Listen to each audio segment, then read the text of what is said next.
जनाब शहबाज हुकूमत जो है वो PIA की निचकारी में नाकाम रही और अब लोग हैरान है कि जी ये हुआ तो क्या हुआ, क्योंकि महीनों से जारी एक निचकारी का जो अमल था वो इस तरह से क्रैश कर गया।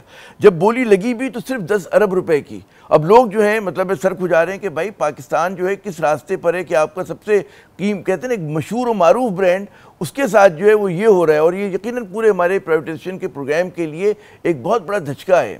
फिर दूसरी जानिब हमने देखा कि KP के वज़ीर आला ने ख्वाहिश का इजहार किया कि जी हम PIA को ले लेते हैं। लोगों ने उनकी बात को मजाक समझा, लेकिन फिर इसी किस्म की बात मियाँ नवाज शरीफ साहब ने की। उन्होंने भी कहा कि जी उनकी साहबजादी जो कि वज़ीर आला पंजाब है, उन्होंने इस ख्वाहिश का इजहार किया कि PIA को हुकूमत पंजाब ले ले और उसको पंजाब एयर बना दें। देखिए नवाज शरीफ साहब ने क्या कहा। मुझे मरियम ने कहा था जी कि आप सलाह कर रही थे मेरे साथ कि हम अपना PIA को एक्वायर ना कर लें पंजाब और एक ब्रांड न्यू एयरलाइन हम एस्टेब्लिश करें। उसको मुझे कहते कि उसको एयर पंजाब का नाम दे दें आप।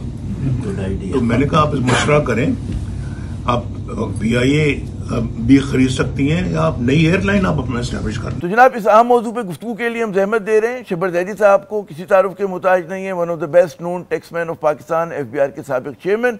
शब्बर साहब ये बताइए कि तस्वुर पंजाब एयर कैसा लगा आपको। बिस्मिल्लाहिर्रहमानिर्रहीम। देखें KPK हो या पंजाब हो, जिस आदमी ने भी ये ख्वाहिश या इरादा ज़ाहिर किया है कि एक एयरलाइन जो कि एक कमर्शियल एक्टिविटी है वो पब्लिक सेक्टर में हो सकती है या होनी चाहिए, उसको इकोनॉमिक ग्राउंड पे डिस्क्वालीफाई कर देना चाहिए टू रूल द पाकिस्तान। मैं बिल्कुल ज़्यादा संजीदा बात कर रहा हूँ आपसे। अगर कोई आदमी KPK का हो या पंजाब का हो, वो ये कहे कि एयरलाइन का काम पब्लिक सेक्टर होगा, चाहे वो एयर पंजाब हो या एयर KPK हो, और हम एयर पंजाब बनाएंगे, नई बनाएं या पुरानी बनाएं, उस आदमी का जो इकोनॉमिक सेंस है वो इम्बैलेंस है, उसको डिस्क्वालीफाई करें कि वो इस काबिल नहीं है कि कोई हुकूमत चला सके, क्योंकि ये तकरीबन अब डिसाइडेड इशू है।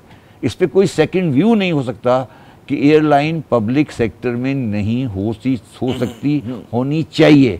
तो मुझे तो ये सोच के जब मैं पहले दफ़ा जब ये मैंने सुना तो मैं समझा ये कोई मजाक कर रहे हैं और किसी आदमी ने जाली वीडियो चला दी है। अगर कोई आदमी ये कह रहा है कि मैं एयरलाइन को पब्लिक सेक्टर में चला रहा हूं पाकिस्तान में, जबकि पब्लिक सेक्टर में ऑलरेडी एयरलाइन नाकाम हो चुकी है, मुझे ये समझा दें कि PIA में ऐसे कौन से वहां पंजाब एयर पंजाब में ऐसे कौन से लाल आएंगे जो आज लाल नहीं है यहाँ पे। नहीं, मुझे आप ये बताओ, पॉलिसी में कंट्रडिक्शन भी है ना कि वफाकी हुकूमत कह रही है जी हमें बेचना है, मैं ये नहीं कह रहा, ये मैं बात नहीं कर रहा, आप गलत बात करें। मैं ये कह रहा हूँ पहले आप ये डिसाइड करें कि क्या एयरलाइन पब्लिक सेक्टर में होनी चाहिए, ये सवाल है।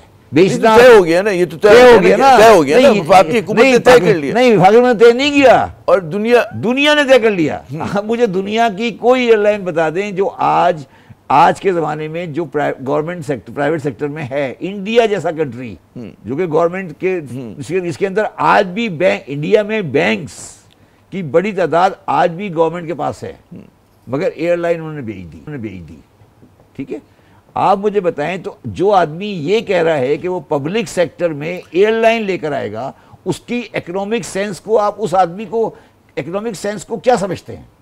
ये तो मेरा आपसे सवाल है कि नवाज शरीफ साहब उनके बारे में कहा जाता है भी कारोबारी जहन है, कारोबारी से उनका ताल्लुक है, तो कुछ सोच समझ के बोला होगा उन्होंने। मुझे भी बड़ा ताज्जुब हुआ सुन के कि वो क्यों कह रहे हैं और कैसे कह रहे हैं। देखिए, कारोबारी तो सब्जी वाला भी होता है। कारोबारी से मुराद क्या है? पान वाला भी कारोबारी है, कारोबारी पान वाला भी होता है ना। आपके ख्याल में इस तरह के बयानात होते हैं? आपने नवाज शरीफ को कब से कारोबारी बना लिया? कोई नवाज शरीफ की लिस्टेड कंपनी है कोई? नहीं। फिर कोई उनकी डॉक्यूमेंटेड कंपनी है कि जिसमें जिसकी बैलेंस शीट पब्लिक में हो? कौन सा कारोबार? कौन से कारोबार की बात करें? आपको कारोबारी क्या मतलब? आप ब्रांडेड रोड के अंदर या अकबरी मंडी के अंदर कोई कारोबार किया उन्होंने कभी? यार मेरी बात सुनो, उनके वाले साहब थे, वो बड़े पढ़े लिखे बड़े मेहनती इंसान थे, उन्होंने इंडस्ट्री बनाई है, ठीक है, मगर नवाज शरीफ की कारोबारी एक्सपीरियंस कौन सा है? मुझे बताएं ना। कितनी इस किस्म के जब बयान दिए जाते हैं वो क्या हमारे यहाँ सरमायाकारी के माहौल को नुकसानदेह उसके लिए साबित होते हैं कि जब लगता है ना कि मुख्तलिफ सिग्नल्स आ रहे हैं, वज़ीर आज़म कुछ कह रहे हैं, उनके जो भाई जिनके बारे में तस्वुर है कि हुकूमत चला रहे हैं वो कुछ और कह रहे हैं, वज़ीर आला पंजाब कुछ और कह रही हैं, तो कन्फ्यूजन में इजाफा नहीं कर रहे? देखिए मैं तो सिंपल, फिर आप पता नहीं वो आप इसको चलाएंगे नहीं चलाएंगे, वो जो टेबल के आसपास बैठे हुए थे ना, जो बैठे हुए थे, उनकी शक्लें देख के मैं, वो तो यही बात कर सकते हैं और ये यही हो सकता है बस। मतलब ये कि मैं गया था जी, ऐसी गए थे जी, वो टिकट नहीं मिले, मतलब ये इससे ज़्यादा ये मुझे ज़्यादा इनकी औकात नहीं है। ये मुझे बताइए कि बिल्कुल dying moments of the programme है कि PIA का जो निष्कारी बुरी तरह नाकाम हुई, 10 अरब रुपए की बोली लगी, आपने SIUT के लिए जो 14.5 रीजेंट प्लाजा खरीदा, पुराना ताजमहल हमारा 14.5, तो उसकी होटल की प्राइस ज़्यादा है।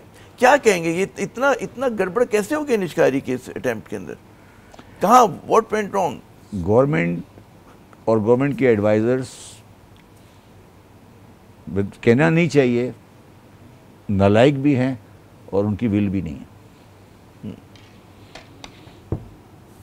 मतलब उनकी ये जो सिर्फ कागजी कार्रवाई है, कागज़ बना के प्रेजेंटेशन कर करके ये चला, ये उन्होंने, मतलब आप ये समझे ना कि मेरा मैंने कल भी किसी टीवी प्रोग्राम में कहा था कि privatisation commission, ministry of privatisation, और ये जिस तरह के आपने एडवाइजरी सिस्टम रखा हुआ है कि वो ये कि बायर साइड और सेलर साइड और ये, और निकल के आता है एक रियल एस्टेट वाला बंदा निकल के आता है आखिर में, तो ये फिर आप पाकिस्तान के साथ मजाक कर रहे हैं, पूरी दुनिया को एक बड़ा मनफी सिग्नल दिया। मजाक कर रहे हैं। एक रियल एस्टेट वाला आ गया, उसके पास रियल एस्टेट है, मैं सीरियसली, इन्वेस्टर कोई नहीं, जब आपने मुझे कहा ना कि मैंने रीजन प्लाजा का मैं फाइनेंशियल साइड देखता हूँ SIUT की, मैं सोच रहा था सीरियसली कि मैं क्यों नहीं ले लूँ PIA।